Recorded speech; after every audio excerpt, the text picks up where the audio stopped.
He stood on that stage, holding a diploma in one hand and a lifetime of unanswered questions in the other. The empty chair in the front row had been waiting 11 years for someone who would never fill it. But what happened next? 3 soldiers walking through those gym doors with a box wrapped in his father's old unit patch would shatter everything. Ethan thought he knew about absence, about sacrifice, and about what it really means when someone says they'll never leave you. You see, we've been taught the wrong story about loss. We've been told that when someone's gone, they're just ... that the letters stop. The voice fades, and all you're left with is the flag folded on the table and boots by the door that nobody dares to move. We build museums in our homes and call it honoring memory. We mark graduation days and birthdays and holidays with one less place setting, one less voice in the photos, and we accept it as the price of duty and honor. But here's the truth nobody tells you, the one that'll make you rethink every goodbye you've ever said. Sometimes the mission doesn't end when the deployment ends. Sometimes love has orders of its own, and it deploys soldiers you've never met to complete a homecoming that was 11 years in the making.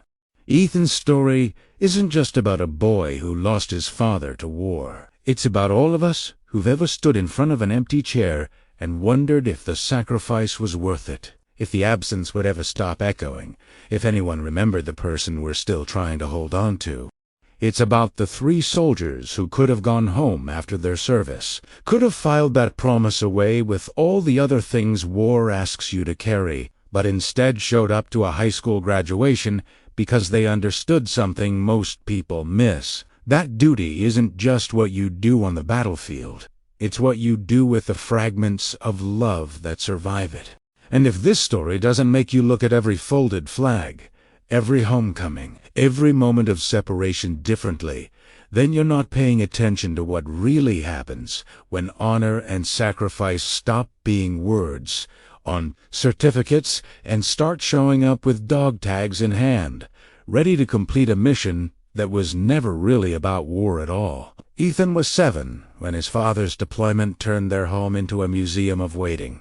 The boy didn't understand missions or orders back then. He only knew that Dad had left wearing the uniform folded on the chair by his bedroom door, and that somehow letters would replace bedtime stories. Every envelope that arrived felt like a small miracle, like proof that distance couldn't erase love. He'd trace his father's handwriting with tiny fingers, memorizing every loop and curve, reading each word until the paper grew soft from handling. The letters weren't just messages, they were lifelines, stretched tight across an ocean neither of them could see the end of. But then, slowly, the letters stopped coming. At first, Ethan told himself it was just the mail. Maybe a storm delayed the trucks. Maybe his dad was too busy with duty and honor to sit down and write. He kept checking the mailbox anyway, running to it every afternoon like a ritual he couldn't afford to break. Weeks turned into months, and the only things that arrived were medals and velvet boxers and certificates with words too heavy for a child to carry. His mother would hold them carefully, her hands shaking, and place them next to the flag on the table, that triangle of fabric that seemed to grow larger and colder with each passing day. The house changed after that. His boots by the door stayed untouched, gathering dust like relics in a place no one dared disturb. Ethan's birthday came and went.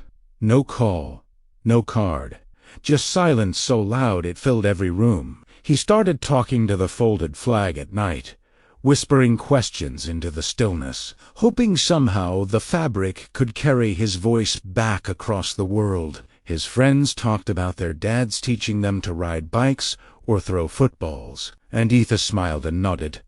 But inside he was counting the days since the last letter, counting the weight of all the words left unsaid.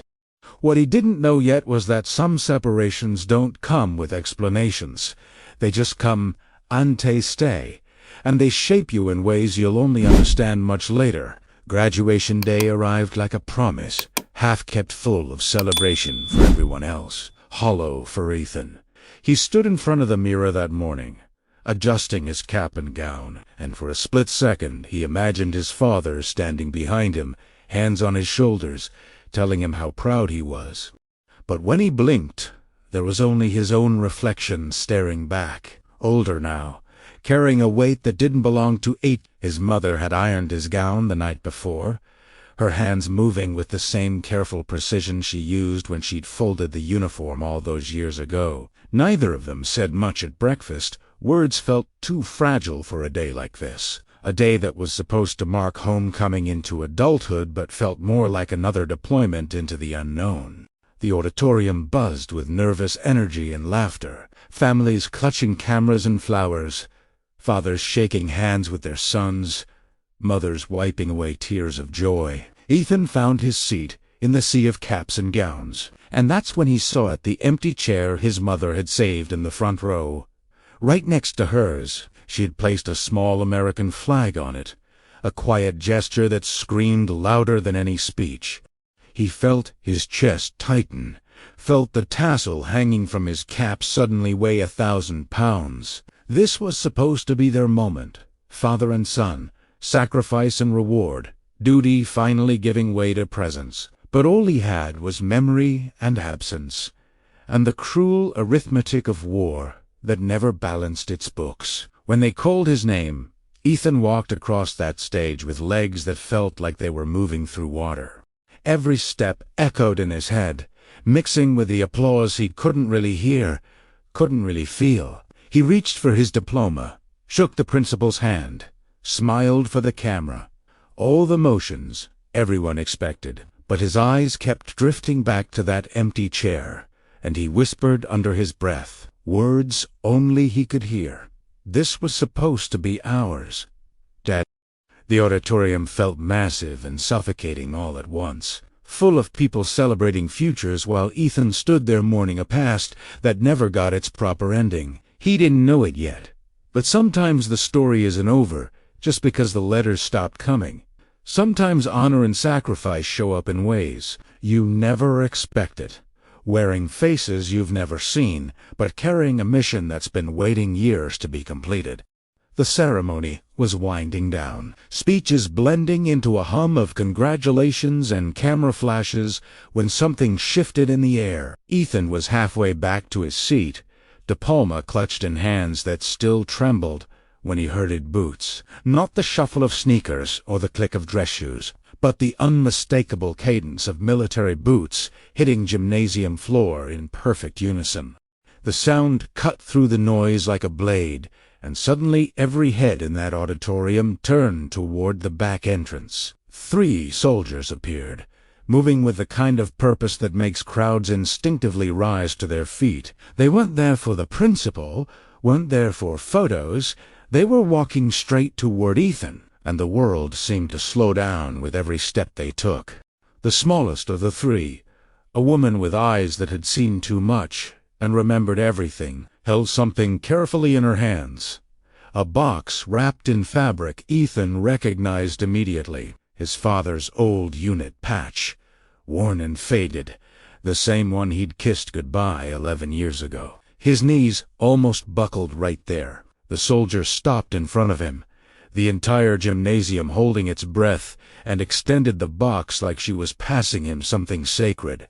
Ethan's hands shook as he took it, his vision blurring, and when he lifted the lid, time stopped completely. Inside were his father's dog tags, the metal worn smooth from years against skin, still carrying warmth like they'd just been taken off. And beneath them, folded with military precision, a note in handwriting that wasn't his father's, but carried his father's voice. "Your father couldn't be here, so we came in his place." Ethan's legs gave out. He dropped to his knees right there on the polished gym floor, clutching those dog tags like they were the last piece of gravity in a spinning world. The 3 soldiers, strangers who were somehow family, brothers and sisters in duty and honor his father had bled beside, stood at attention and raised their hands in salute.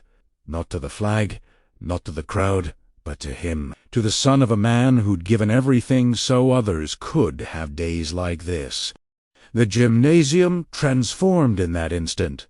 ceiling lights becoming something holy, folding chairs turning into pews, and every person, their parent, teacher, student, felt it. That crushing, beautiful weight of sacrifice made visible, of homecoming that arrives in forms you never imagined, but recognize the moment they appear.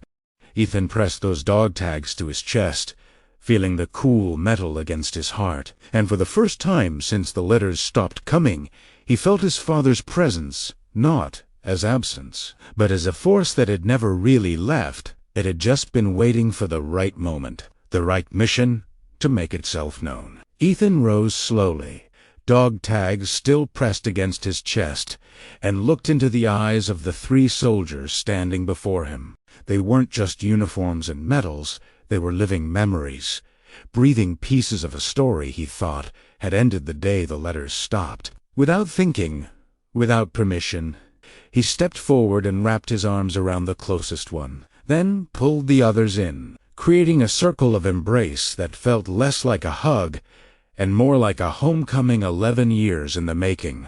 There were no cameras capturing the perfect angle, no rehearsed words or practiced speeches, just shared breath, shared silence, and a kind of understanding that only exists between people who've lost the same person in different ways. The soldiers held him tight, and Ethan realized they weren't just honoring his father's memory. They were carrying pieces of him, stories and moments and sacrifices that would have died in silence if they hadn't made this mission their own. One of the soldiers, a man with graying temples and hands scarred from deployments Ethan couldn't imagine, leaned down and whispered into his ear, "He talked about you every single day, son. Every single day." The words broke something open inside Ethan, something that had been locked tight since he was 7 years old, waiting for permission to finally grieve and celebrate at the same time. Another soldier added, voice thick with emotion, "Your dad made us promise. If anything happened, we'd find you. We'd make sure you knew." And suddenly those years of silence made a different kind of sense. Not the silence of abandonment, but the silence of men and women carrying out a final order, waiting for the right moment when a boy had become a man and could bear the weight of what duty and love actually cost. Ethan pulled back just enough to look at them, really look at them, and saw his father reflected in their eyes.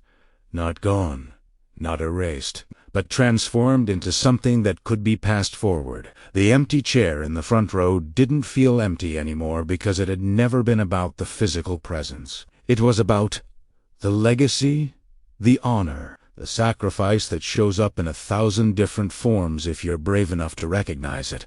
His mother stood there, crying, hand over her mouth, watching her son receive the gift she couldn't give him alone. The 3 soldiers straightened, adjusted their uniforms, and one of them placed a hand on Ethan's shoulder, the same way his father used to, firm and steady and full of unspoken promises. "He'd be proud, son," the soldier said, and those 4 words carried more weight than every medal and every velvet box, more truth than every certificate with fancy seals.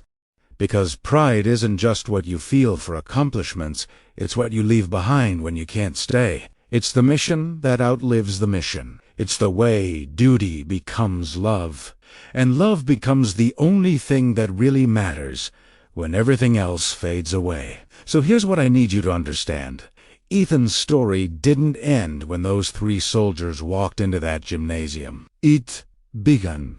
Because the real mission, the one that matters long after the uniforms are hung up and the boots by the door stop waiting, is what you do with the legacy you've been handed. Every single one of us is carrying something, grief we haven't processed, love we haven't expressed, sacrifices we haven't honored, people we've lost who are still teaching us if we're brave enough to listen. Ethan spent 11 years thinking his father's absence was the end of the story, when it was actually the beginning of understanding what duty and love really mean when they're woven together. So tightly you can't tell where one ends and the other begins. Now I want you to ask yourself something, and I want you to be brutally honest. Who's sitting in your empty chair? Who have you been waiting for? mourning for, holding space for, in ways that keep you stuck in the museum, instead of moving forward with the mission. And here's the harder question. What if the homecoming you're waiting for isn't the one you expected? What if it shows up wearing different faces, carrying different messages, but holding the same truth you've been desperate to hear? That you're not forgotten, that the sacrifice mattered, that love doesn't die just because the letters stopped coming. Because here's what those 3 soldiers understood that most people miss. Sometimes you have to be someone else's homecoming. Sometimes you have to pick up the mission someone else couldn't finish and carry it forward. Not because it's easy, but because that's what honor actually looks like when it stops being a word on a flag and starts being the choice you make every single day. What are you going to do with this? Are you going to keep staring at the empty chairs? Or are you going to recognize that the people who shaped you, who loved you, who sacrificed for you, they're not gone. They've just transformed into something you have to carry forward. Every choice you make, every person you show up for, every moment you choose duty over convenience and love over fear. That's the homecoming. That's the mission. And if Ethan's story touched something in you, if it made you feel that ache of recognition deep in your chest, then you already know what I'm talking about. You already know there's someone waiting for you to complete the mission they started.